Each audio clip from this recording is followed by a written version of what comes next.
بسم الله الرحمن الرحيم. السلام عليكم ورحمة الله وبركاته.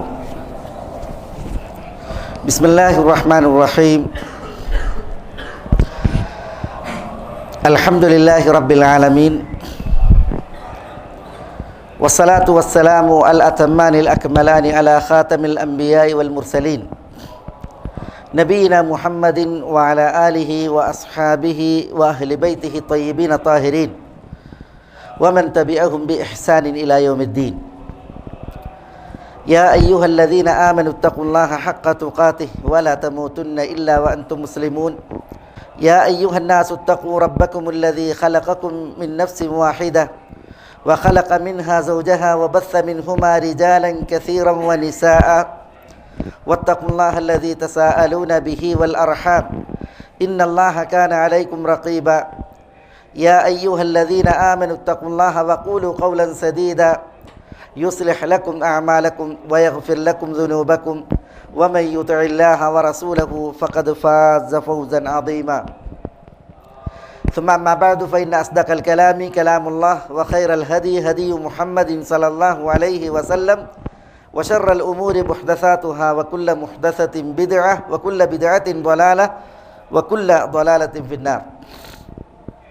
സഹോദരന്മാരെ, അല്ലാഹു സുബ്ഹാനഹു വ തആലയുടെ വിധിവിലക്കുകളെ സൂക്ഷിക്കുവാൻ എന്നോടെന്ന പോലെ എല്ലാവരെയും ഉണർത്തുകയും ദീനിൻ്റെ പേരിൽ ഉപദേശിക്കുകയുമാണ്.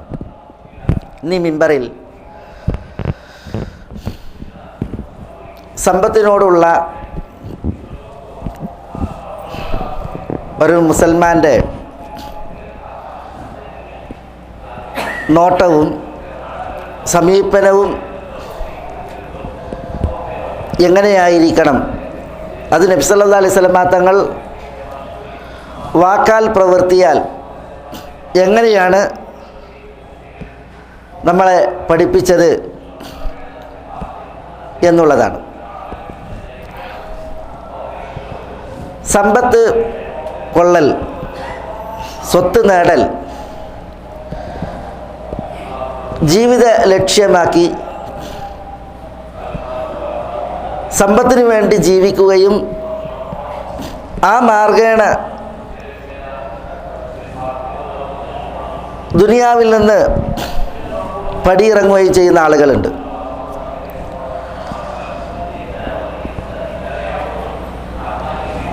അല്ലാഹു സുബ്ഹാനഹു വ തആല പറഞ്ഞത് വഫി സമാഇ റിസ്ഖുകും വമാ തുഅദൂൻ, നിങ്ങൾക്കുള്ള റിസ്ക്, ഉപജീവനം, അത് സമ്പത്തായാലും സന്തതികളായാലും വിഭവങ്ങളേതുമാകട്ടെ, അതെല്ലാം ആകാശങ്ങൾക്കുപരിയിൽ അള്ളാഹുവിങ്കൽ സുനിശ്ചിതമാണ്. നമുക്ക് അന്നം എന്തുണ്ടോ അത് നമുക്കിവിടെ വിധിക്കപ്പെട്ടിട്ടുണ്ട്.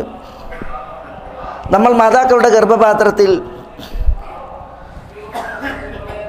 4 മാസം പിന്നിടുമ്പോൾ അല്ലാഹു സുബ്ഹാനഹു വ തആല ഒരു മലക്കിനെ നിയോഗിച്ച് 4 കാര്യങ്ങൾ നമുക്കായി രേഖപ്പെടുത്തിയപ്പോൾ അതിൽ ഒന്ന് നമ്മുടെ ഉപജീവനാണ്, റിസ്ക്കാണ്. അജലുഹു വ അമലുഹു വ റിസ്ഖുഹു വ ശഖിയ്യുൻ അം സഈദ്. ഒരു മനുഷ്യൻ അവൻ മാതാവിൻ്റെ ഗർഭപാത്രത്തിൽ ഒരു ഭ്രൂണമായി വിരിയുമ്പോൾ, വളരുമ്പോൾ 4 മാസം പിന്നിടുമ്പോൾ മലക്കിനെ നിയോഗിച്ച് അല്ലാഹു സുബ്ഹാനഹു വ തആല എഴുതുന്നതാണ് അവൻ്റെ ജീവിതാവധി, ഡേറ്റ് ഓഫ് ഡെത്ത്, മരണത്തീയതി എന്ന്, അവൻ്റെ കർമ്മം ഈ ഭൗതിക ലോകത്ത് എന്ത്, അവനുള്ള ഉപജീവനം എന്ത്, അവൻ സൗഭാഗ്യവാനാണോ അതല്ല ദൗർഭാഗ്യവാനാണോ, ഇതെല്ലാവരുടെ വിഷയത്തിലും എഴുതപ്പെട്ടതും നിശ്ചയിക്കപ്പെട്ടതുമാണ്. ഇവിടെ വിഷയം റിസ്ക്കാണ്. നമുക്ക് എന്താണോ അന്നമായി പറയപ്പെട്ടത്, സമ്പത്തായി സ്വത്തായി പറയപ്പെട്ടത്, അത് നമുക്ക് നിശ്ചയിക്കപ്പെട്ടതും വിധിക്കപ്പെട്ടതുമാണ്. അത് അള്ളാഹുവിങ്കൽ രേഖപ്പെടുത്തപ്പെട്ടിട്ടുണ്ട്. ആ രേഖപ്പെടുത്തപ്പെട്ടത് പുതുക്കി നമ്മളുടെ ഭ്രൂണാവസ്ഥയിൽ ഗർഭപാത്രത്തിലെ നമ്മുടെ ജീവിത നാളിൽ അതും രേഖപ്പെടുത്തപ്പെട്ടിട്ടുണ്ട്. ഇത് സമ്പത്ത് കൈയാളുന്ന വിഷയത്തിൽ, കൊള്ളുന്ന വിഷയത്തിൽ ഒരു വിശ്വാസിയുടെ ബാലപാഠമാകേണ്ടതുണ്ട്. കാരണം സമ്പത്ത് കൊള്ളുന്ന വിഷയത്തിൽ ആളുകൾ രണ്ട് തരക്കാരാണ്. ഒരു വിഭാഗം സമ്പത്തിന് വേണ്ടി ജീവിക്കുകയും ലക്ഷ്യം സമ്പത്താക്കുകയും ചെയ്യുന്നവർ. മറ്റൊരു വിഭാഗം അവർക്ക് ലക്ഷ്യം സമ്പത്തല്ല, ലക്ഷ്യം അവരിവിടെ എന്തിനു വേണ്ടിയാണോ സൃഷ്ടിക്കപ്പെട്ടത് ആ സൃഷ്ടിക്കപ്പെട്ട മഹൽ ലക്ഷ്യമാണ്. പക്ഷേ സമ്പത്ത് അവർക്ക് കേവലം ഒരു വസീല, മാർഗം മാത്രമാണ്. ആ നിലപാടാണ് ശ്ലാഘനീയവും അതാണ് ഒരു വിശ്വാസിക്ക് കരണീയവും. പക്ഷേ സമ്പത്താണ് എല്ലാം എന്ന നിലക്ക് ഈ ലോകത്ത് ജീവിക്കുന്ന പല മനുഷ്യരുമുണ്ട്. അതുകൊണ്ട് സാമ്പത്തിക വിഭവങ്ങൾ പോഷിക്കപ്പെട്ടാൽ സമാധാനം കൊള്ളുകയും ഊറ്റം കൊള്ളുകയും സാമ്പത്തികമായിട്ടുള്ള പരാധീനതകൾ ഇല്ലായ്മകൾ വരുമ്പോൾ ഇച്ഛാഭംഗപ്പെടുകയും നൈരാശ്യത്തിന് അടിപ്പെടുകയും ചെയ്യുന്ന ആളുകളുണ്ട്. സമ്പത്ത് കൊള്ളാൻ ഏത് മാർഗവും അതിൽ നല്ലതെന്നോ തീയതെന്നോ വ്യത്യാസമില്ലാതെ സ്വീകരിക്കുകയും ചെയ്യുന്ന ആളുകളുണ്ട്.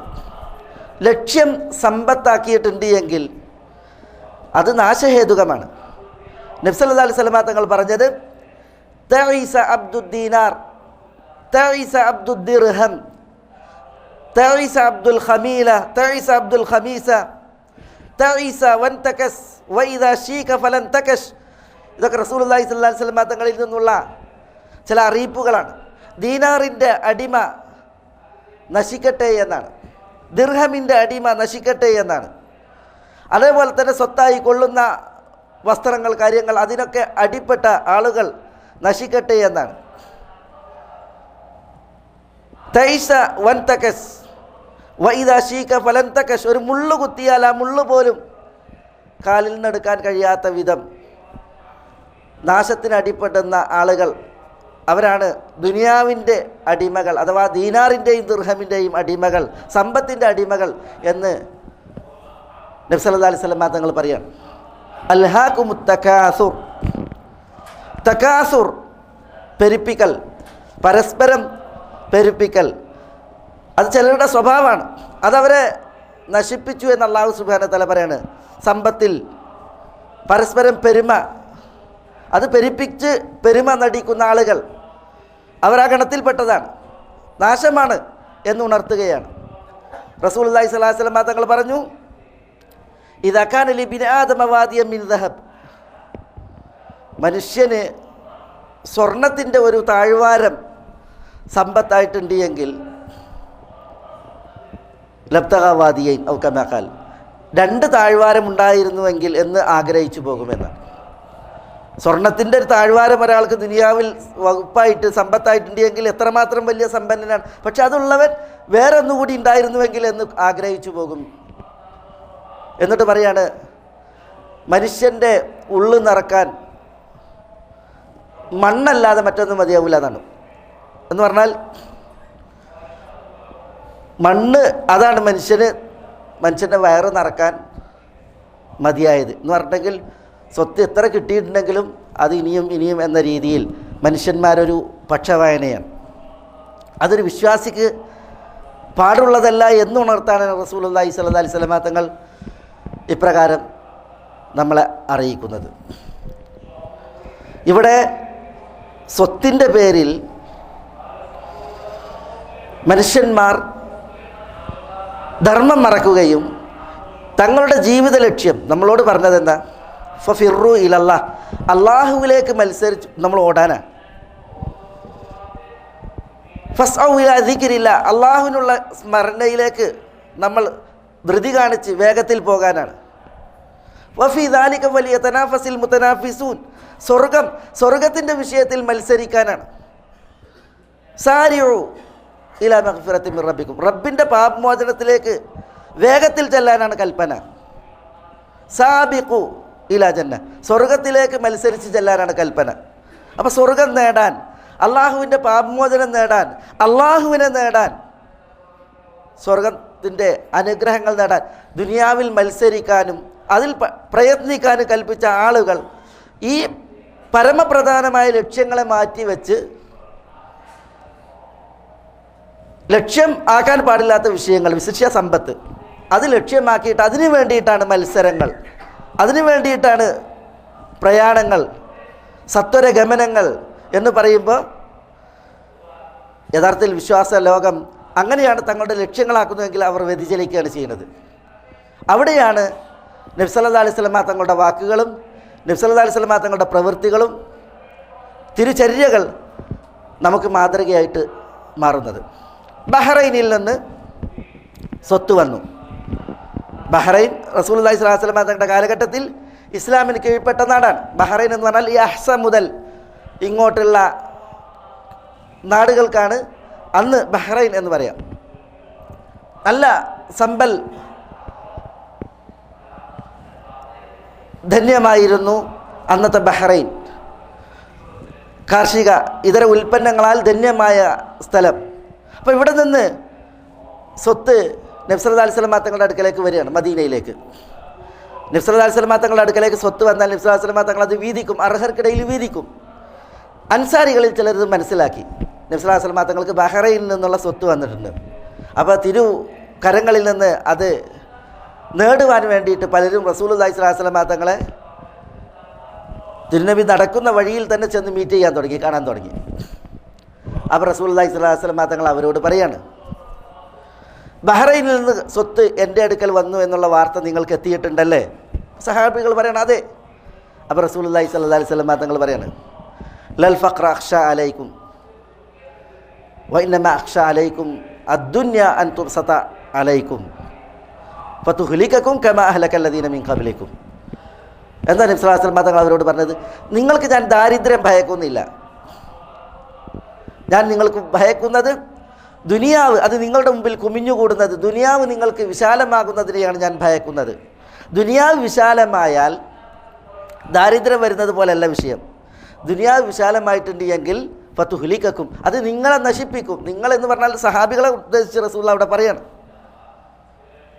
കാരണം എന്താ?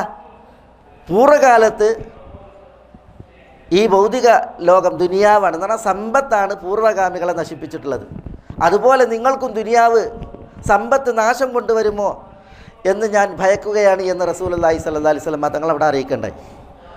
അപ്പോൾ പണത്തിനോട് ആർത്തിയായാൽ അത് മനുഷ്യൻ്റെ ജീവിതം കെടുത്തുകയും ധാർമ്മികമായി കെടുത്തുകയും അവൻ്റെ ദീനിനെ അത് നശിപ്പിക്കുകയും ചെയ്യുമെന്ന് റസൂലുള്ളാഹി സ്വല്ലല്ലാഹു അലൈഹി വസല്ലം തങ്ങൾ പറഞ്ഞു. അവിടെ ആർത്തി കൂടുതൽ എന്ന രീതിയിലുള്ളതായ ആ ഒരു ആർത്തി അത് റസൂലുള്ളാഹി സ്വല്ലല്ലാഹു അലൈഹി വസല്ലം തങ്ങൾ അവിടെ നിയന്ത്രിക്കുകയാണ് ചെയ്യുകയുണ്ടായത്.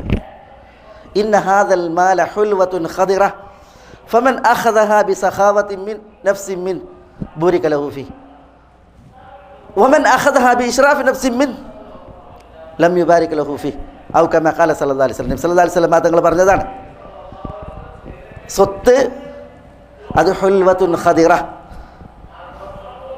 മധുരമാണ്, അത് പച്ചപ്പുള്ളതുമാണ്. പച്ചപ്പുള്ളതിനോട് ഹൃദയം പെട്ടെന്ന് ബന്ധം പുലർത്തും. അതേപോലെ മധുരമായതിനോടും ഇഷ്ടമാണ് ആളുകൾക്ക്. സ്വത്ത് അങ്ങനെയാണ്, ഹുൽവത്തുൻ ഖദിറ, പച്ചപ്പുള്ളതാണ്, മധുരമാണ്. എന്നിട്ട് റസൂലുള്ളാഹി സ്വല്ലല്ലാഹു അലൈഹി വസല്ലം തങ്ങൾ പറയാണ്, ആരാണോ ആർത്തിയോടുകൂടി സ്വത്ത് കൊള്ളുന്നത് അവന് ഒരിക്കലും ആ സ്വത്തിൽ ബർക്കത്തില്ല. ആരാണോ ആർത്തിയില്ലാതെ സ്വത്ത് കൊള്ളുന്നത് അവൻ ആ സ്വത്തിൽ ബർക്കത്ത് ചൊരിയപ്പെടും, അരുളപ്പെടും എന്ന് റസൂലുള്ളാഹി സ്വല്ലല്ലാഹു അലൈഹി വസല്ലം തങ്ങൾ പറഞ്ഞു. അപ്പോൾ സ്വത്തിനോട് അത്യാർത്തി ഉണ്ട് എങ്കിൽ സ്വത്ത് വന്നാലും അതിൽ ബർക്കത്തില്ല.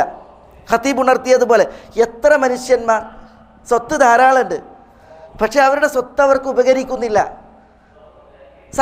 ശാരീരികമായി, അതേപോലെ മക്കളുടെ വിഷയത്തിൽ, അതേപോലെ പല നിലക്ക് സ്വത്തുണ്ട്, പക്ഷേ സ്വത്ത് ഫലിക്കുന്നില്ല, ഉപകാരപ്പെടുന്നില്ല. കാരണം അതിൽ ബർക്കത്തില്ല. അതേസമയം സ്വത്ത് താരതമ്യേന കുറഞ്ഞ പലരും ധന്യരായി ജീവിക്കുന്നു, അനുഗ്രഹീതരാണ്. കാരണം അതിൽ അല്ലാഹു സുബ്ഹാനഹു വ തആല ബർക്കത്ത് ചൊരിഞ്ഞിട്ടുണ്ട്. ഹക്കീം ബിൻ ഹിസാം റളിയല്ലാഹു തആല അൻഹു നബി സല്ലല്ലാഹു അലൈഹി വസല്ലം തങ്ങളോട്, അദ്ദേഹം ഇസ്ലാം സ്വീകരിച്ചത് വളരെ വൈകിയാണ്. ആ സ്വീകരിച്ച നാളിൽ അദ്ദേഹം സ്വത്ത് ചോദിക്കുകയാണ്. അപ്പോൾ റസൂലുള്ള കൊടുത്ത്, വീണ്ടും ചോദിക്കുകയാണ്, വീണ്ടും കൊടുത്ത്, വീണ്ടും ചോദിക്കുകയാണ്. അപ്പോൾ അതൊരു ആർത്തിയുടെ ലക്ഷണമാണ്. ഇസ്ലാം സ്വീകരിച്ച ഉടനെ ആ നാളുകളിലായതുകൊണ്ടാണ് അദ്ദേഹത്തിന് ആ സ്വഭാവം. അപ്പോഴാണ് റസൂലുള്ളാഹി സ്വല്ലല്ലാഹു അലൈഹി വസല്ലം തങ്ങൾ ഹക്കീമിനോട് പറഞ്ഞത്, ഹക്കീം, സ്വത്ത് മധുരാണ്, അത് പച്ചപ്പുള്ളതുമാണ്, പക്ഷേ ആർത്തിയോട് കൂടി കൊണ്ടാൽ ബർക്കത്തില്ല, ആർത്തി ഇല്ലാതെ കൊണ്ടിട്ടുണ്ട് എങ്കിൽ അതിൽ ബർക്കത്ത് ഉണ്ടാകും എന്ന് പറഞ്ഞു.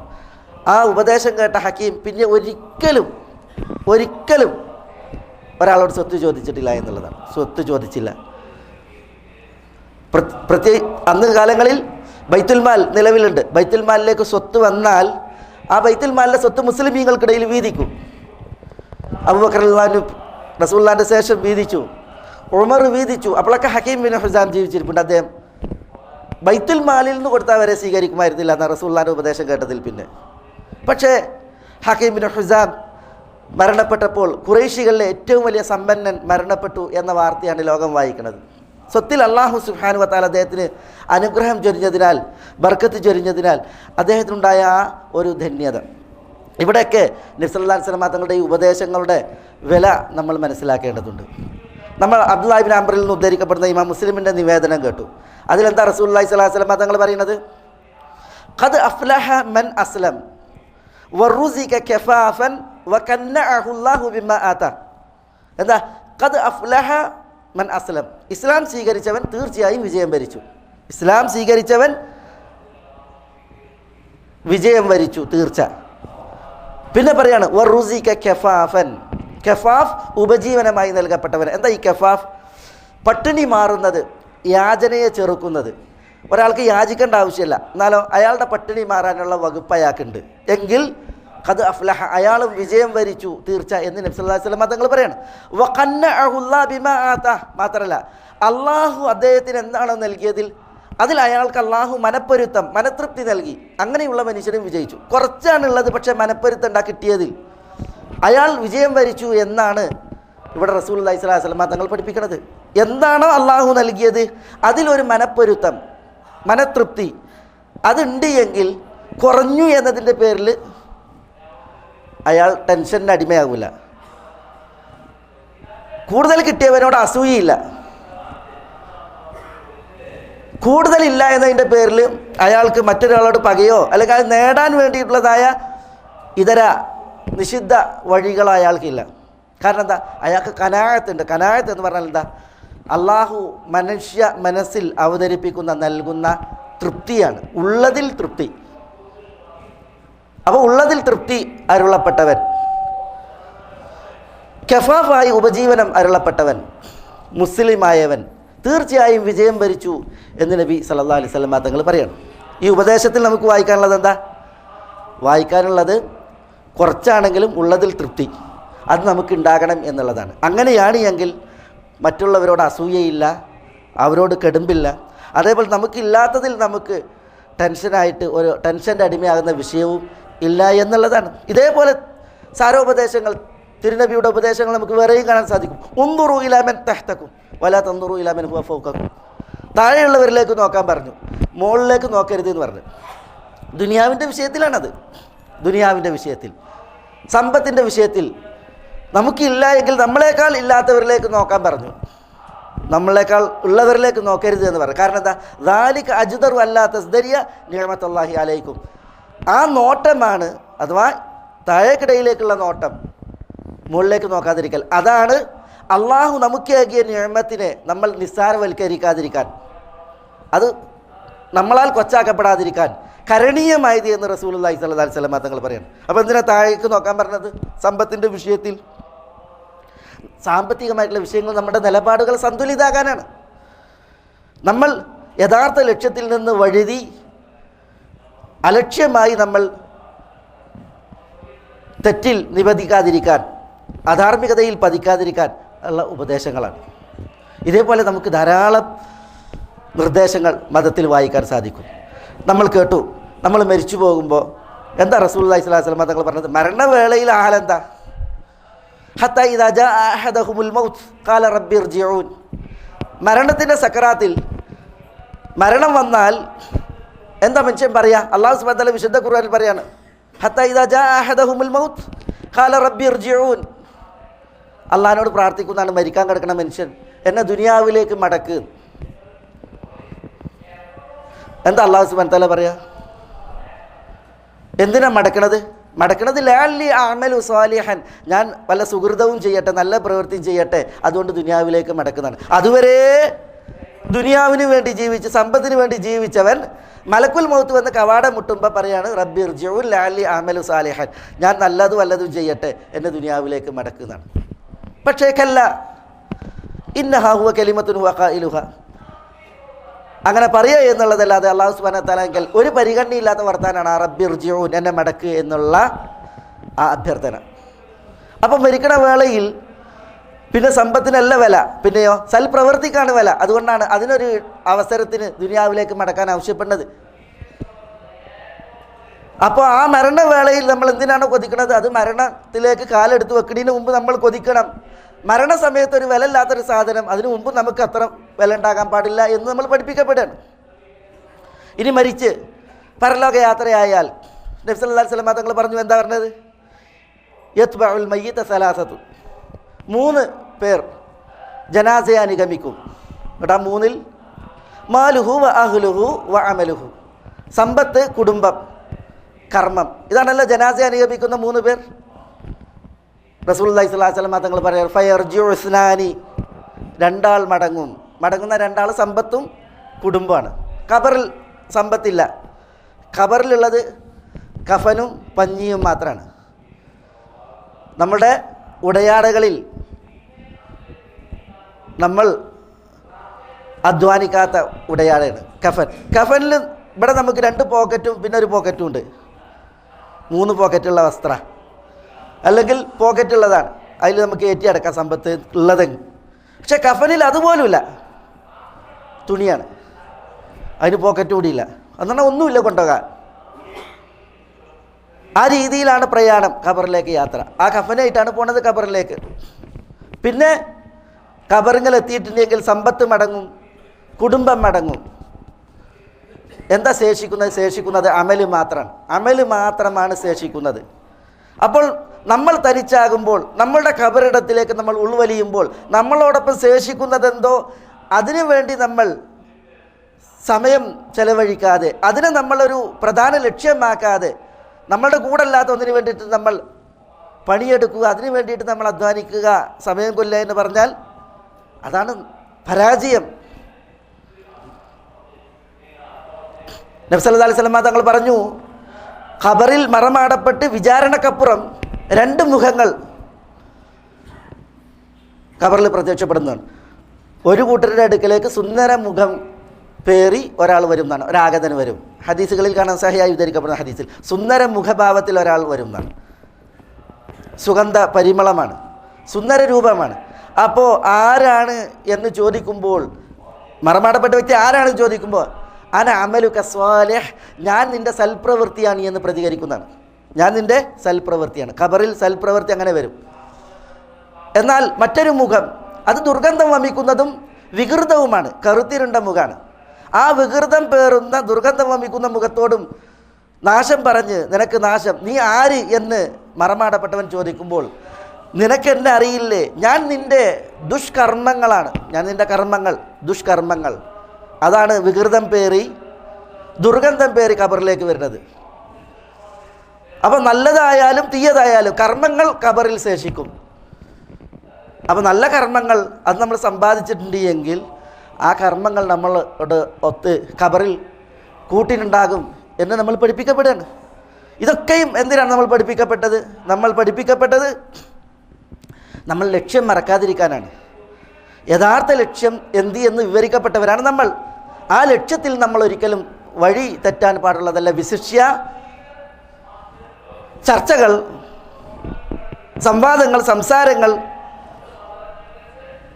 സമ്പത്തിൻ്റെ വിഷയത്തിലാകുമ്പോൾ മൂല്യം ഇടിയുക, സമ്പത്ത് കുറയുക, രാഷ്ട്രങ്ങൾ വരെ സമ്പത്തിൻ്റെ വിഷയത്തിൽ പരിഭ്രാന്തിയിൽ, പ്രശ്നങ്ങളിൽ അകപ്പെടുക, ഇതൊക്കെ വായിക്കുമ്പോൾ ഒരു വിശ്വാസി എങ്ങനെയാണ് ഈ വിഷയങ്ങളെ പക്ഷവായന നടത്തേണ്ടത് എന്നതിൽ ചില ഉപദേശങ്ങൾ നബി സല്ലല്ലാഹു അലൈഹി വസല്ലം തങ്ങൾ വാക്കാൽ നമുക്ക് ഈ വിഷയങ്ങളിലൊരു സന്തുലിതത്വം അറിയിച്ചു എന്നതുപോലെ തിരുജീവിതം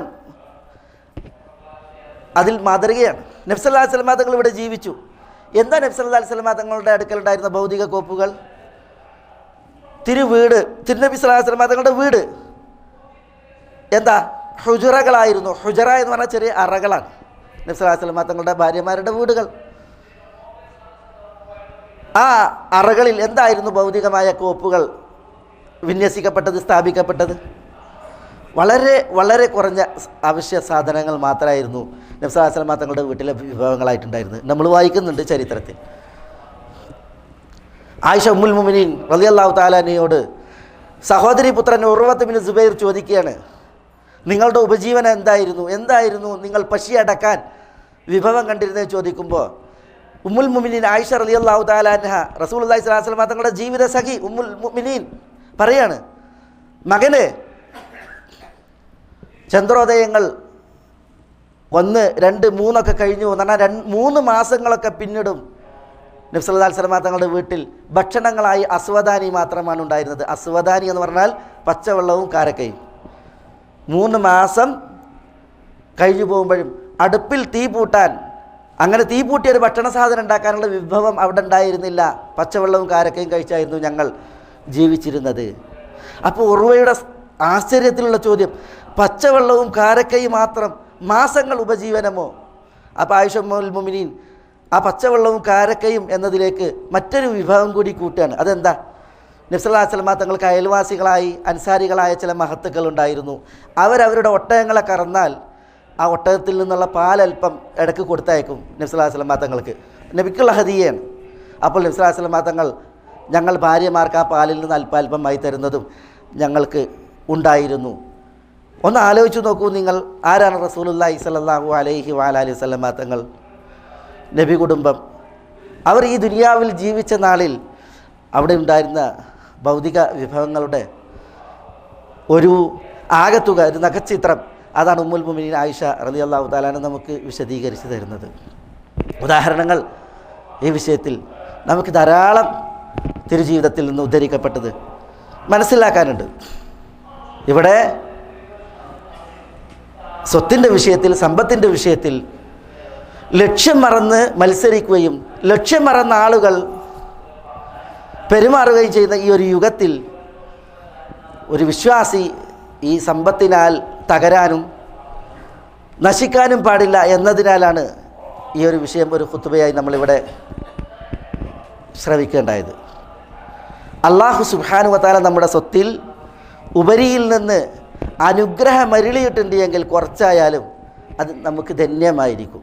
അതില്ല എങ്കിൽ എത്ര ഉണ്ടായാലും ബർക്കത്തില്ലേ, അത് ചത്തതിനൊക്കുമേ ജീവിച്ചിരിക്കലും എന്ന് പറഞ്ഞതുപോലെ അതുകൊണ്ടൊരു ഫലമല്ല, ഒരു കാര്യമല്ല. നമ്മളെന്തിനാ എപ്പോഴും ബർക്കത്തിന് വേണ്ടിയിട്ട് തേടുന്നത്? അല്ലാഹുമ്മ ബാരിക് ലന എന്തിനാ തേടുന്നത്? വിവാഹം കഴിക്കുമ്പോൾ നമ്മൾ ദമ്പതികൾക്ക് വേണ്ടി ആശംസിക്കും, പ്രാർത്ഥിക്കും, ബാറക അല്ലാഹു ലക് വ ബാറക അലൈക് എന്നൊക്കെ പറയില്ലേ? ബർക്കത്ത് ഉണ്ടാകാൻ വേണ്ടിയിട്ട് തേടുകയാണ് ദമ്പതികളിൽ. അതേപോലെ സ്വത്തിൽ നബി സല്ലല്ലാഹു അലൈഹി വസല്ലം തങ്ങൾ വരെ പഠിപ്പിച്ചു, അല്ലാഹുമ്മ ബാരിക് ലനാ ഫീ മുദ്ദിനാ വസാഇനൊക്കെ പഠിപ്പിച്ചില്ലേ? ബർക്കത്ത് ഉണ്ടാവാൻ തേടുകയാണ്. സ്വത്തിൽ ബർക്കത്ത് വേണം, നമ്മളിൽ ബർക്കത്ത് വേണം, നമ്മുടെ അറിവിൽ ബർക്കത്ത് വേണം. അതേപോലെ തന്നെ നമ്മളുടെ ജീവിതത്തിൽ നമ്മൾ എവിടെയാണെങ്കിലും ബർക്കത്ത് ഉണ്ടായിരിക്കണം. അപ്പോഴേ നമ്മൾ അള്ളാഹിൻ്റെ ഇഷ്ടദാസന്മാരാകും. നമ്മുടെ സ്വത്ത് അള്ളാഹ്ക്ക് ഇഷ്ടപ്പെടുന്ന മാർഗ്ഗേണ ചെലവഴിക്കുന്നതായ അവസ്ഥ ഉണ്ടാവുള്ളൂ.